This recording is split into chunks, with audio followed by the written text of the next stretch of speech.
I had the pleasure of chatting with Ashli Funches, a florist, producer, actor, and writer. Ashli received a BFA in acting from DePaul University. They wrote, produced, and starred in the film A Yellow Circus, which was selected by the Black Alphabet Film Festival. If you missed it in Chicago, you can watch this year's films virtually for a limited time. Now, please stay tuned for my interview with Ashli. All right, so let's get into it. For the film festival, I have interviewed mainly directors, and I really wanted to interview a writer. You wrote A Yellow Circus.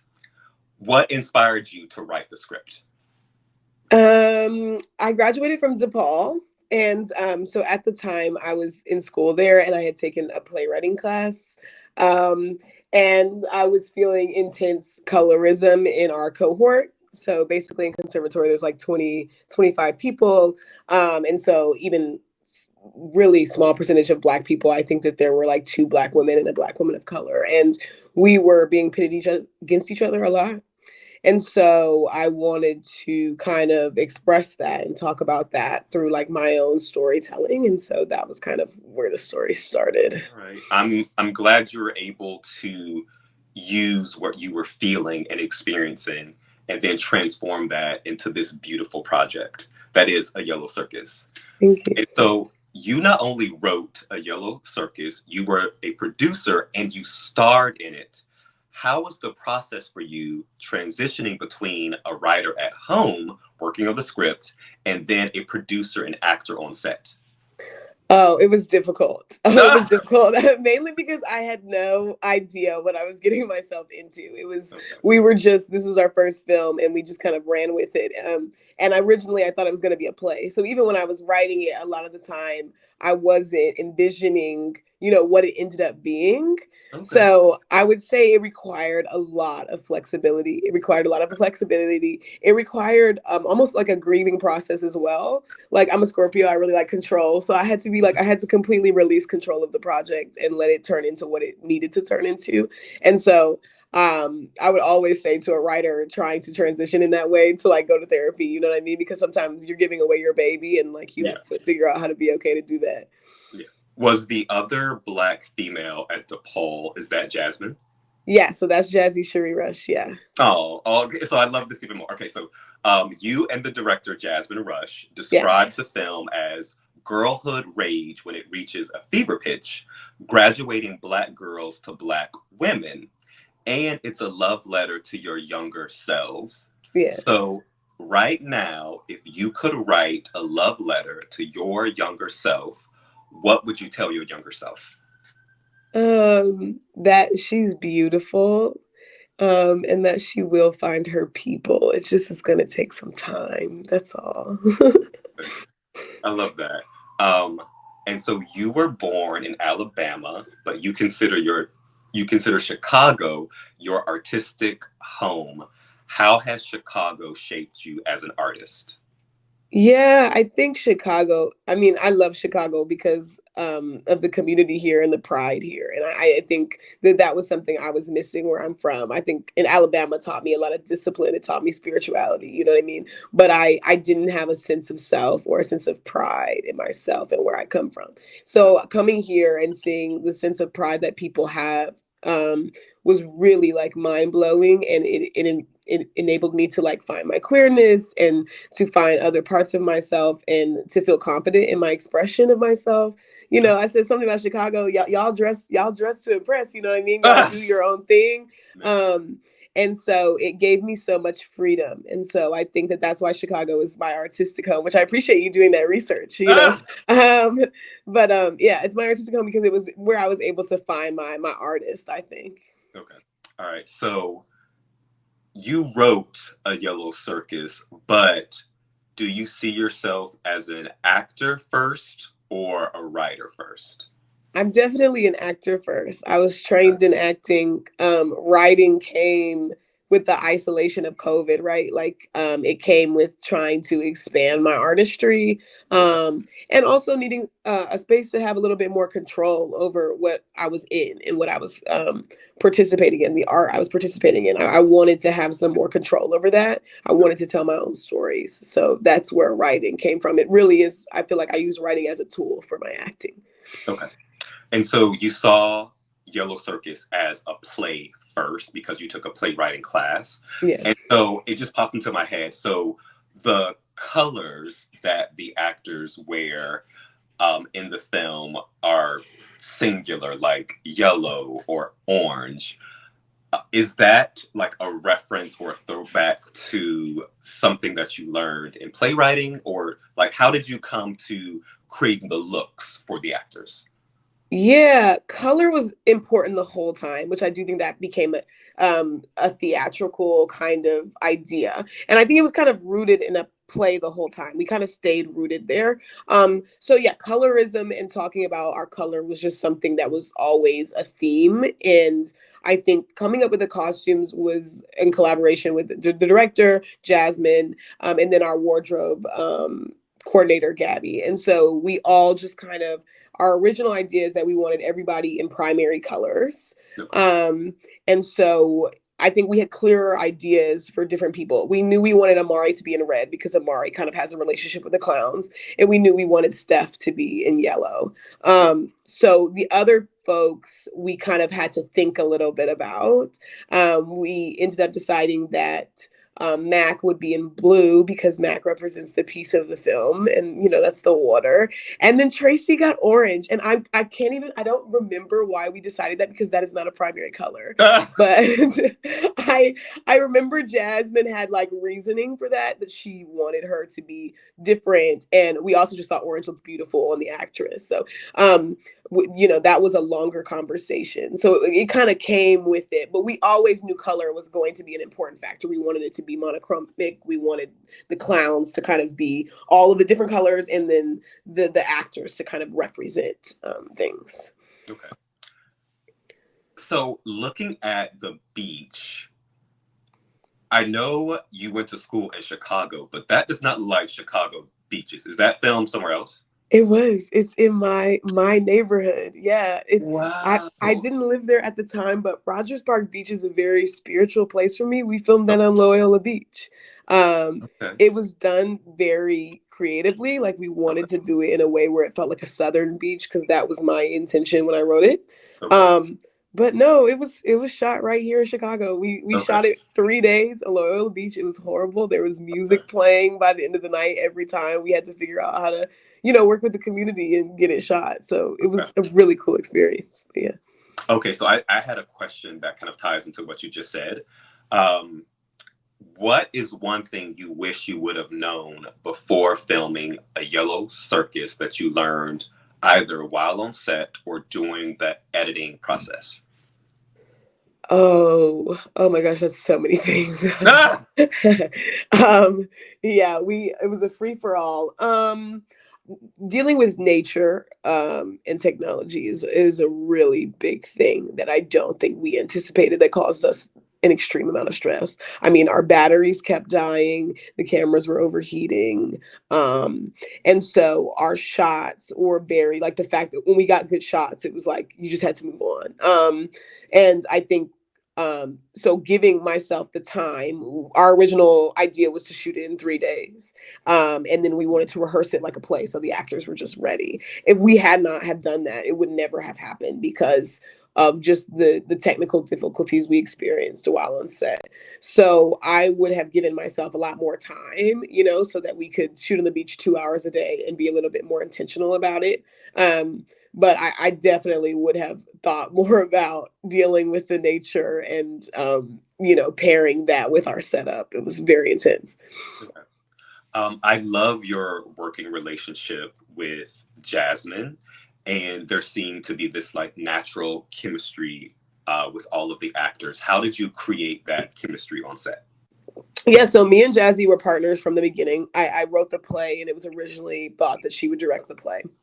So we had worked together at that point when we got to filming for like 2 years. But I think when we created the ensemble, that was with the rehearsal process. We had a 3-week rehearsal process, and we rehearsed together. And the thing is, we were all in the show, so we had somebody, a mentor, help us, and that mentor just kind of guided us through the rehearsal process. And then Jazzy was very much a leader in that rehearsal process as well. But it was very non-hierarchical because we were all in this together, and it was, how do you get the lines down? How do you get everything perfect? How do we ensemble build? So that way, when we're out there and we have no idea what we're doing, which we didn't, we could kind of lean on that chemistry. And so that's what we did. Yeah. Okay, perfect. So I want to talk more about titles. So not only are you an actor, writer, producer, but you're also a florist and an educator. Between being a florist and an educator, which came first, and how do you wear so many hats? Yeah, I mean, I think Chicago, the freelance grind is pretty intense, especially being a theater actor, you're just not going to make enough money. So doing one thing is not going to work. Okay. And I've never been the person who can do a day job. That was just never Okay. me. So I had to figure out, okay, if I put all my starving artist jobs together, then it'll make me something. And so I just got really good at turning things that I love to do into jobs, essentially. So, and things always kind of worked out like that, where I was always educating since I was in college. I was always teaching kids. I love kids. And so that is a big mission of mine. I wasn't able to experience theater until I was like maybe 15, 16. So I found it really important to work with kids. So I go and I teach in CPS schools, and that was kind of always a part of my mission as an actor, to be a teaching artist. And so the floristry came randomly. So along with writing, during COVID, I was looking for artistic spaces to be in, and I found flowers. A lot of people needed flowers. I started working um, at this shop in Humboldt Park, and it was really intense because during COVID there were a lot of funerals. I think there was like a funeral every weekend. So the florist was overwhelmed, and so I started taking on the retail side of that, and people really loved receiving flowers at that time because they were in their homes. Yeah. So that was a job that I took on that I just fell in love with, and in that meantime of not being able to act, just really gave me a purpose. The floristry is kind of random, but I feel like everything else is a tool for my acting and works with that. Yeah. And the floristry is just my own thing that I get to do, for myself Yeah. and for my community. No, I love that because I never heard the term give people their flowers until I saw an episode of Pose. And I think it's very symbolic to actually not just give people their flowers, but give them flowers. Yeah. And I think it's just a beautiful gesture to present someone with something that they will remember forever. The colors, the scent, and how it made them feel. Like the flowers will die eventually, but that feeling will remain with them forever. So that's just really. And I know, and I think that it was really helpful for me for an actor, because it's like you work on this intense piece of art and you can be very intense about it, but the flowers are going to pass. Yeah. And so I think for me as an actor, I had a hard time with the gig economy of it. I had a hard time letting go of a gig, and so I think floristry is a physical reminder that you have to let it go. So that's been a big journey for me as well.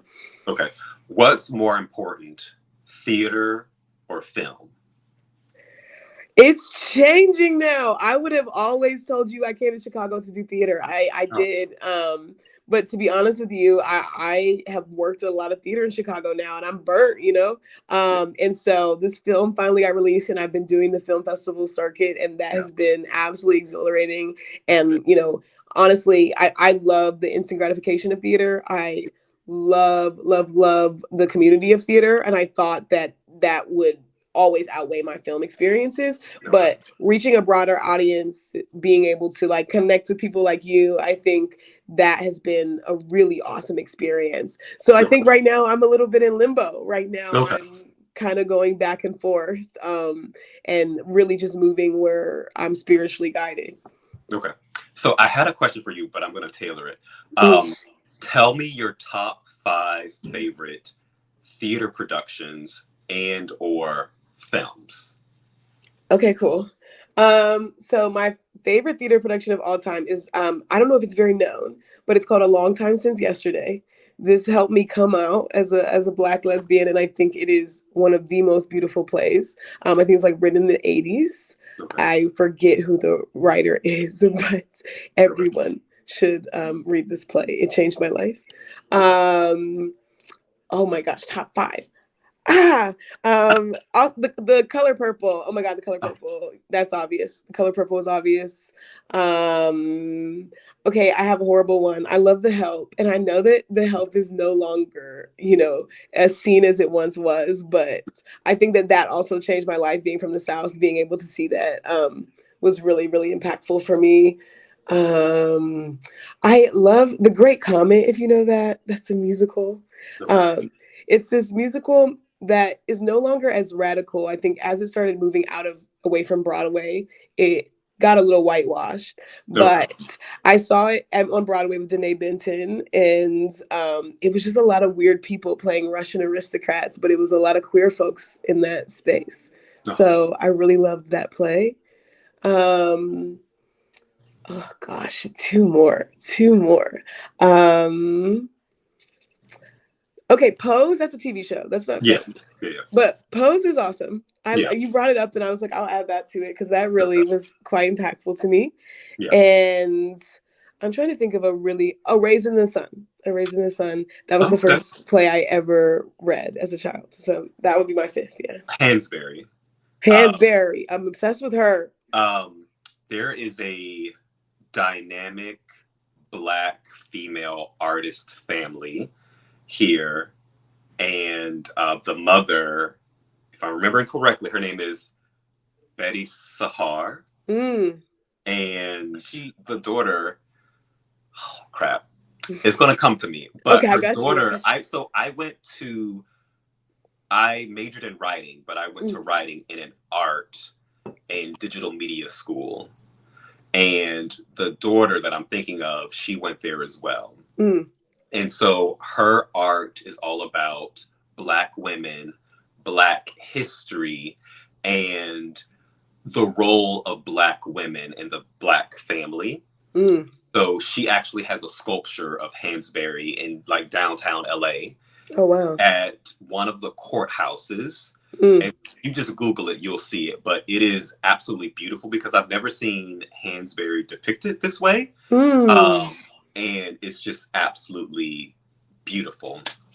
I've got to see it. I'm in LA right now, so I Yeah, need yeah, to. yeah, This is yeah, my yeah. last day. So. Yeah, yeah, you have to. So it's at one of the courthouses, Mm. and if you just Google it, you'll find it. And it leaves soon. So Oh, today would be the best day to see it. to see it. Um, Okay.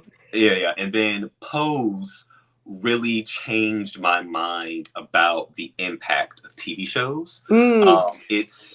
Um, it's just it's a love letter to the Queer Black community. and brown queer community Yeah. and to New York during a certain time period. Mm. And the unfortunate thing is that I don't think we'll ever see a TV show like it ever again.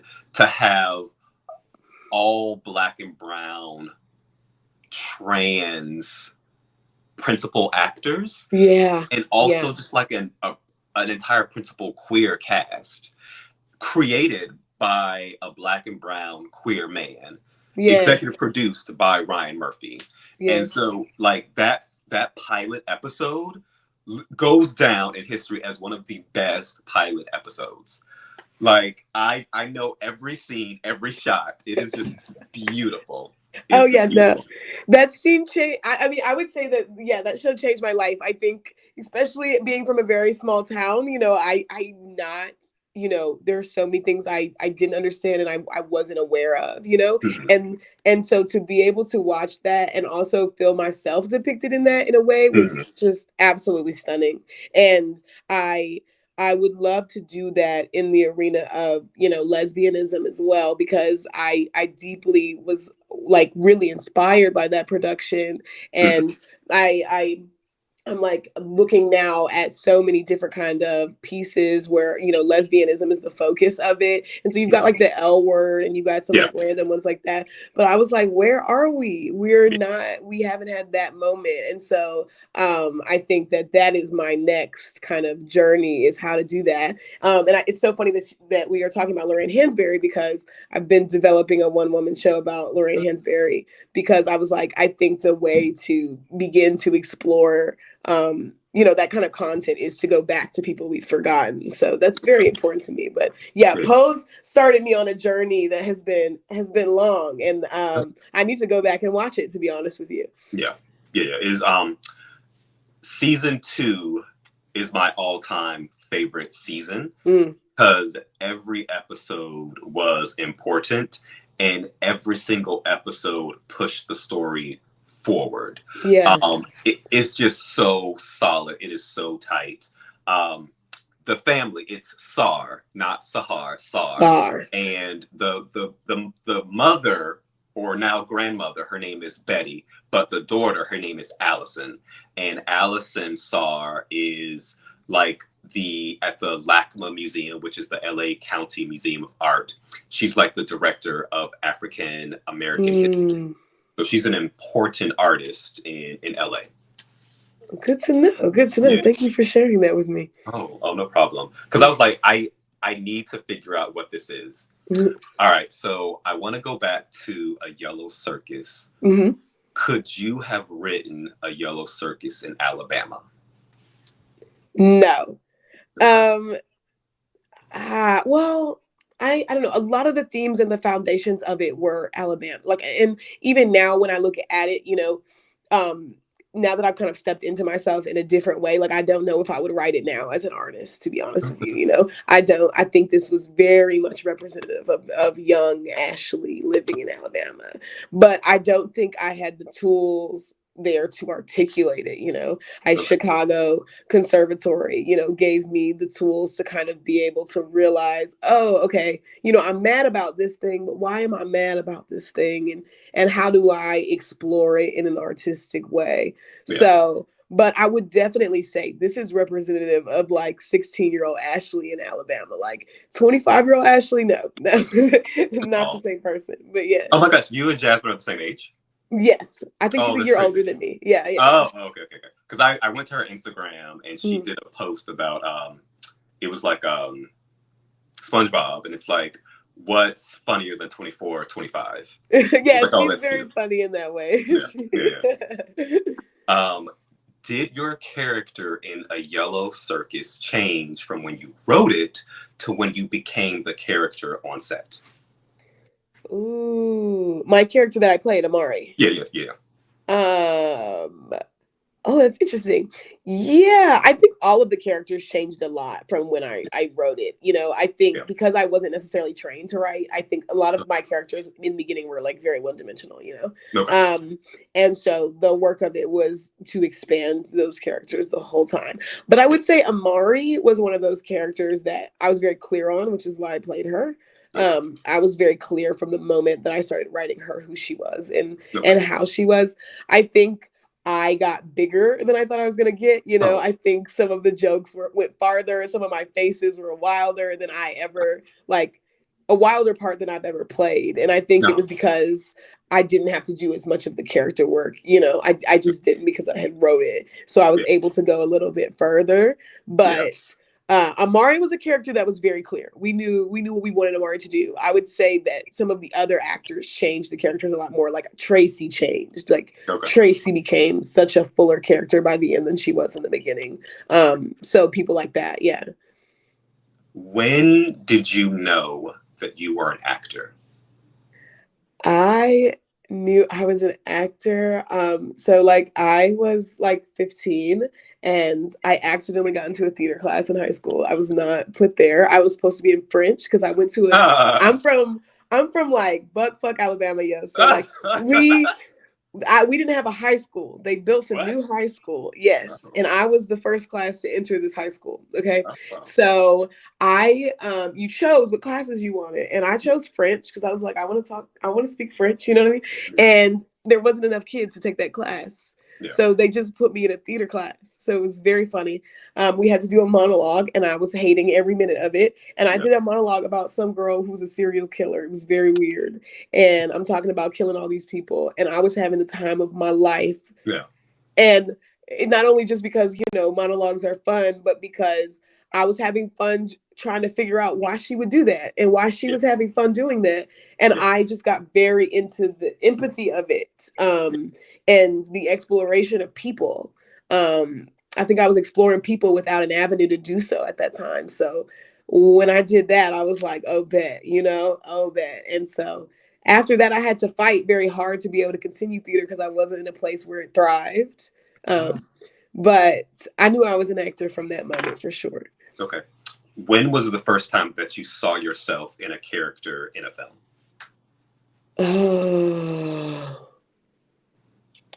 Keke Palmer. Anything Keke Palmer's in. Akeelah and the Bee. Yeah, Akeelah and the Bee. Okay. That should have been in my 5. Akeelah and the Bee. That was probably the first time. Okay, I have not seen that. I need to watch it. It's a great one. It's it's when I became a Keke fan. But it's very much just about a Black girl trying to figure out how to operate in white spaces, and not just white spaces, but in spaces where she doesn't think that she's intelligent. And I can identify with that, and I think that we should have more stories that are exploring that. Okay, Issa Rae is producing a new film with Keke Palmer and SZA. Oh, don't bring that up. Oh my gosh. Okay, here's the thing. Okay. I am at the Mushino Film Festival right now. I'm about to talk mess. And they told us that we were going to get clips and conversations with Issa Rae. We're going to get a panel based off Black narratives. Yeah. All the filmmakers are so excited. They send us an RSVP form, right? They say first come, first serve. We go there. I'm first come, first serve. I'm there at 5 p.m., right? So I can see Issa Rae. They have us in a glob. Don't even put us in a line. Had exclusive people come in and did not let a single filmmaker into the room. Okay. So I waited for 3 hours. Anyway, very excited about the film, but very excited about the film, but I'm trashing that film festival a little bit. So I was one of the people that walked right past you. I'm joking. I was supposed to get you. Oh my gosh. That would have been hilarious. Wouldn't it have been so funny? I would have been mad at you because the thing is, if the roles were reversed, I would have done the same thing. I would have been mad. Oh my gosh. All right. So I have, two more questions for you. Okay. So what advice would you give to a young Black girl who wants to be an actress? Yeah, I would say you cannot worry about what anybody thinks of you. Okay. And I know that's very weird to say to an actor who has very little control and is always at the whim of what people think. Yeah. But I would say, you have to trust in your spiritual calling, and you have to stick with it. And the rejection is a service that you play as an actor. So I definitely say that was something very difficult for me, auditioning and the consistent rejection of it. I read in Kerry Washington's book, she said that when you audition for a film, you are serving that film so they can figure out the story they're trying to tell. And so once I heard that, I knew that was very helpful for me. So I would tell somebody that. Okay. All right. Final question. Okay. Is there anything else you would like our viewers to know about you or the film? Oh, wow. Yes, A Yellow Circus is very much a letter to my younger self, a letter to the director's younger self. And so I would love people to watch it from that lens. Okay. I think, we're not, 16 when we played these characters, but that was us. Those were the feelings that we have that were so big at that time. And that's what represents some of the more abstract art that's involved in the piece. Also, I would love to explain the clowns as well. Okay. Because a lot of viewers have been confused about what the clowns represent. And so the whole idea is that they are on this beach and the four girls are the only Black girls on the beach, right? So that's sad, right? And they are so isolated that they are kind of feeling imposter syndrome, right? And so the clowns are a representation of that imposter syndrome. So the clowns are heightened versions of what the white people would be doing on the beach and how they would be judging them. They are the girls' internal monologue. So, which is why at the end, you see once they've come of age and had their coming of age moment, the clowns are no longer the clowns, they're normal people. So those were some things that we had to cut that I felt very like intense about, wanting to let people know like that lens is very important to watch the film with. And yeah, just be on the lookout for some more stuff. I'm like very excited to do some more work and to do some more intentional work this time. We did something that we had no idea what we were doing, and now we know what we're doing. So stay tuned. You can catch me at Ashli Funches on Instagram, and yeah, we're gonna be making some more stuff soon.